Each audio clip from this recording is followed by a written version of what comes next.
এ তেনা মণ্ডলের বেডি শালির বেডটি শালি মুই কি এডি বসি থাকিন শালির বেডি তাড়াতাড়ি খাইতে দে সময় নাই। এই জারোয়া গোলামের বেটা গোলাম সারা দিন কাজ কামাই নাই, শুধু খাই খাই করে থাকো, আর খাওয়া হলে এলাকার যেত মেয়ে আছে তাদের পিছন পিছন ঘোরা,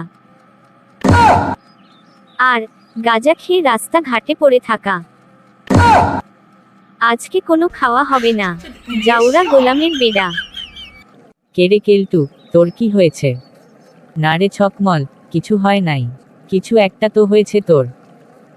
এখন বুঝলাম তোর কি হয়েছে। আমি নিশ্চিত তুই আর তোর বউয়ের মধ্যে ঝগড়া হয়েছে, আর তোর বউ তোকে গুঁতো দিয়েছে। আরে ছকমল, তুই কি বললি? মোর বউ মুখ গুথা দিবে মানে? আরে ভাই, ভুল বুঝিস না, মানে তোকে খাইতে দেয় নাই, উল্টে তোকে ঝাঁটা দিয়ে পিটাইছে।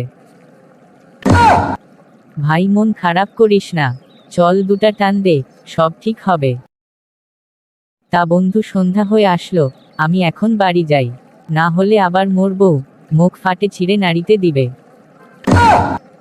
শালা, তুই হলি শুধু মাইয়ার গোলাম। মোর মাইয়া মোর সাথে এমন করলে দেখলি হয় মাইয়াকে কি করতাম। হচ্ছে থাক থাক, বলা লাগবে না।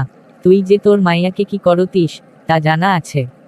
আগে যেয়া তোর মাইয়ার পা দুটি ধরতিস আর কাঁদতিস আর ক্ষমা চাইতিস।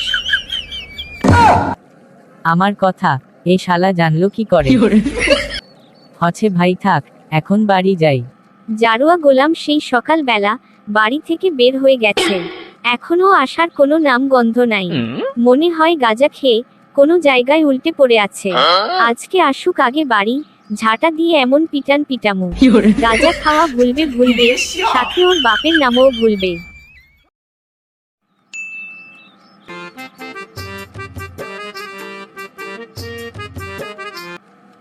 জাউরা গোলাম ঠিকই তো বাড়ি আসলো। যখন খিদের জন্য পেটে ইঁদুর দৌড়ায়, তখন ঘোড়া কুত্তারাও খাবারের গন্ধ শুনতে শুনতে বাড়ি আসে।